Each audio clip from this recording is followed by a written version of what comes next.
6 अगस्त 1945 सुबह करीब 8:15 जापान के हिरोशिमा में एक आदमी शांति से काम पर जा रहा था।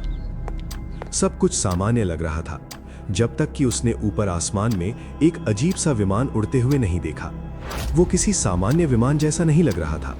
कुछ ही क्षणों बाद उसने देखा कि उस विमान से 2 पैराशूट के साथ एक बम गिरा रहा है। ये समझते हुए कि कुछ भयानक हो सकता है, वो जल्दी से जमीन पर लेट गया, अपने हाथों से अपना चेहरा और कान ढक लिए। ठीक उसी पल परमाणु बम फट पड़ा। ये कहानी है एक ऐसे इंसान की जिसने एक नहीं बल्कि 2 परमाणु बम धमाकों से अपनी जान बचाई। उसका नाम था त्सुतोमू यामागुची। 29 साल का एक नौसैनिक इंजीनियर जो चुपचाप एक सामान्य जिंदगी जी रहा था और मित्सुबिशी हेवी इंडस्ट्रीज में काम करता था, जो उस समय जापान की सबसे बड़ी और सबसे शक्तिशाली कंपनियों में से एक थी। उसका एक परिवार भी था। उसकी एक पत्नी थी और एक बेटा। यामागुची अपने परिवार के साथ नागासाकी में रहता था, लेकिन 1945 की गर्मियों में उसकी नौकरी के कारण उसे अपनी कंपनी के काम से एक तय बिजनेस ट्रिप पर हिरोशिमा जाना पड़ा। इसलिए उसने नागासाकी एयरपोर्ट से उड़ान भरी और हिरोशिमा के लिए अपनी यात्रा शुरू की। हिरोशिमा में उसे मित्सुबिशी हेवी इंडस्ट्रीज में 3 महीने के असाइनमेंट पर तैनात किया गया था, जहां वो एक ऑयल टैंकर जहाज को डिजाइन करने में मदद कर रहा था। उसने वहां पूरी लगन और मेहनत से काम किया और ये घर लौटने से पहले उसका आखिरी दिन होने वाला था। जब हिरोशिमा में बम फटा, यामागुची धमाके की जगह से लगभग 3 किलोमीटर दूर था। विस्फोट ने आसपास की हर चीज को तबाह कर दिया। बम की शॉक वेव ने यामागुची को हवा में उछाल दिया। वो एक आलू के खेत में जा गिरा और बेहोश हो गया। उसका शरीर बुरी तरह घायल था। जब वो होश में आया तो उसे असहनीय दर्द हो रहा था। वो उठने की कोशिश कर रहा था, लेकिन बार बार असफल हो रहा था। फिर किसी तरह उठकर बैठ गया और वहां बैठा तो उसे कुछ भी सुनाई नहीं दे रहा था। उस डरावनी खामोशी में उसने आसमान में धुएं का एक विशाल बादल उठते हुए देखा। उसे कोई अंदाजा नहीं था कि क्या हुआ है और वो मुश्किल से खड़ा हो पा रहा था। वो शिपयार्ड के गेट से बस कुछ ही मिनट की दूरी पर था। अपनी चोटों और चारों तरफ फैली अफरा तफरी के बावजूद वो लंगड़ाते हुए मित्सुबिशी शिपयार्ड के खंडरों की ओर बढ़ा।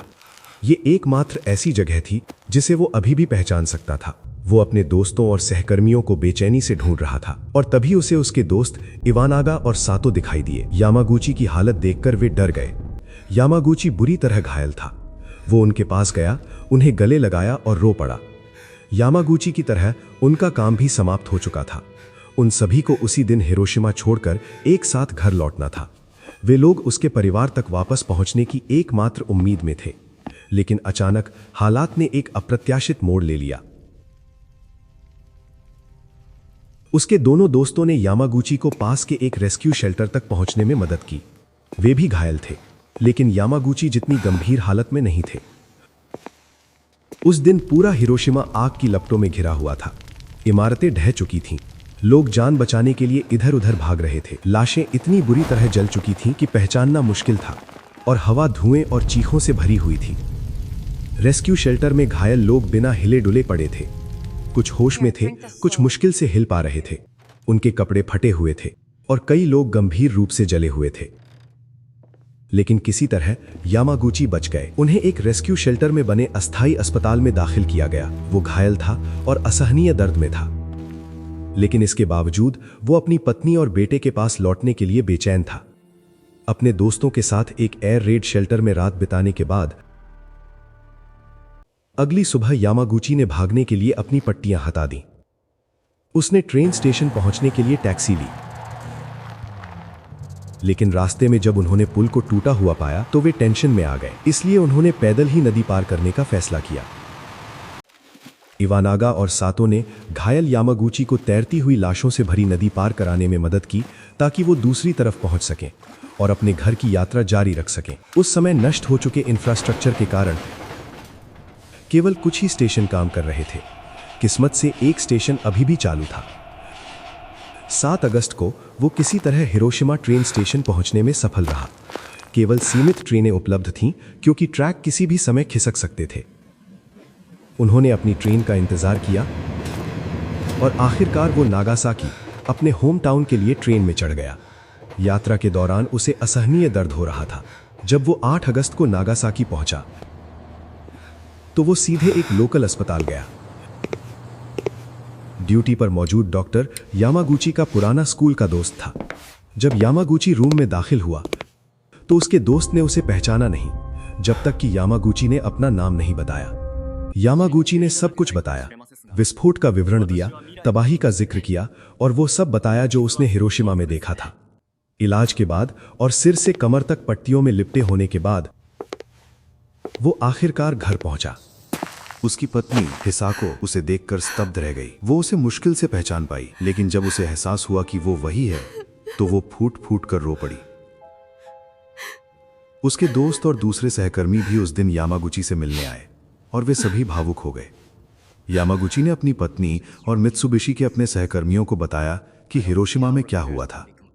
उसने उन्हें चेतावनी देने की कोशिश की कि एक ही विमान से गिराए गए एक बम ने पूरे शहर को तबाह कर दिया था और उन्हें तुरंत इलाका खाली कर देना चाहिए या कम से कम दूसरे हमले की संभावना के लिए तैयार रहना चाहिए। हालांकि उसके सहकर्मियों ने उसकी बात सुनी, लेकिन उन्होंने उसे गंभीरता से नहीं लिया। घर जाते समय उन्हें लगा कि वो शायद कुछ छिपा रहा है और वे ये मान ही नहीं सके कि एक अकेला बम इतनी भयानक तबाही मचा सकता है। अगली सुबह 9 अगस्त यामागुची ने एक ऐसा फैसला लिया जो असंभव सा लग रहा था। गंभीर रूप से घायल होने के बावजूद, आंशिक रूप से बहरा होने के बावजूद और गहरे सदमे में होने के बावजूद उसने अपने ऑफिस जाने की तैयारी शुरू कर दी। उसका मानना था कि बिजनेस ट्रिप से लौटने के बाद उसे औपचारिक रूप से उस यात्रा के नतीजे अपने सुपरवाइजर को बताने चाहिए। तो 9 अगस्त को हिरोशिमा बमबारी के ठीक 3 दिन बाद वो अपने घर से निकला, काम पर जाने के लिए दृढ़ निश्चय के साथ, लेकिन मन बेहद उदास था। यामागुची काम पर वापस आ गया था, पट्टियों में लिपटा और घायल। मित्सुबिशी के ऑफिस में रिपोर्ट किया। सुबह करीब 11 बजे उसके बॉस ने यामागुची को अपने ऑफिस में बुलाया और पूछा कि क्या हुआ था, उसे चोट कैसे लगी और उन पट्टियों की वजह क्या थी। यामागुची ने हिरोशिमा में जो देखा था उसे बताना शुरू किया। उसके बॉस ने उसे शक की नजर से देखा और कहा, तुम एक पढ़े लिखे आदमी हो, एक इंजीनियर हो, यह सब पागलपन जैसा लगता है।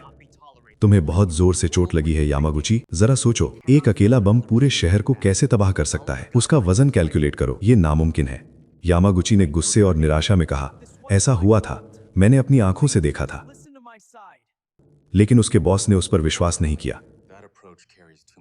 ठीक उसी पल सुबह 11:02 पर जब उसका बॉस उसका मजाक उड़ा रहा था, आसमान में एक और तेज चकाचौंध कर देने वाली रोशनी फैल गई। दूसरा एटम बम नागासाकी के ऊपर फट गया।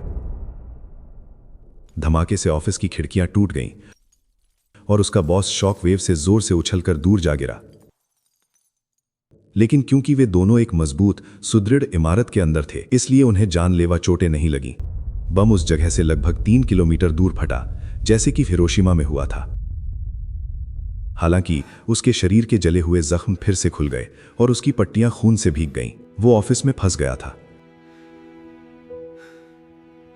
लेकिन बचाव दलों ने उसे ग्राउंड फ्लोर तक पहुंचाया और यामागुची और उसके बॉस दोनों को पास के एक रेस्क्यू शेल्टर में भेज दिया।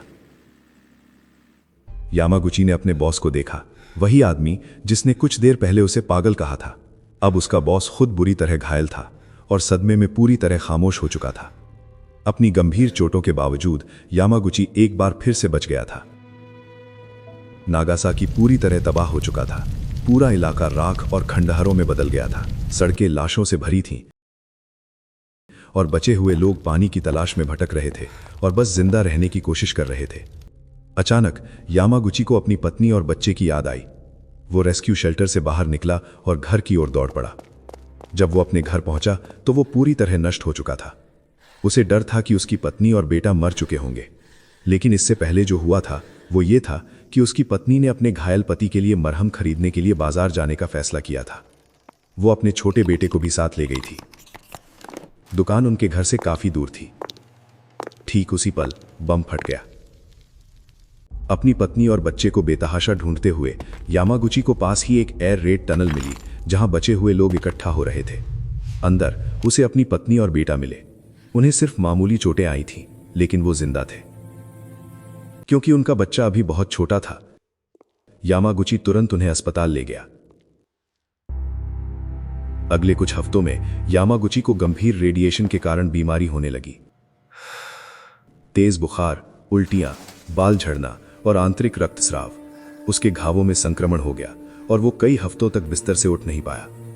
समय के साथ वो धीरे धीरे ठीक होने लगा, हालांकि उसके शरीर और मन पर गहरे निशान रह गए। उसकी पत्नी को भी रेडिएशन से जुड़ी बीमारियां होने लगी। दशकों बाद उनका बेटा कात्सुतोशी 59 वर्ष की उम्र में कैंसर से मर गया, संभवतः बचपन में रेडिएशन के संपर्क में आने के कारण। दशकों तक यामागुची ज्यादातर शांत रहे। उनका मानना था कि परमाणु हथियारों का उपयोग फिर कभी नहीं होना चाहिए और उन्होंने अपने जीवित रहने को अपने अनुभव दुनिया के साथ साझा करने का एक कारण माना। उन्होंने इंटरव्यू दिए, पत्र लिखे और शांति सम्मेलनों में भाषण दिए।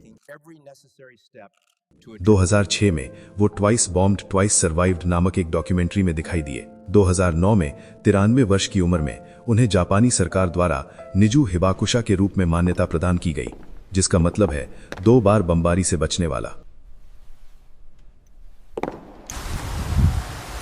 それは戦争がね、このとこのアンデスに関わらずですね、敵も味方もどっちもですね、そういうようなものをですね、奪われるんですよ。それを忘れないで。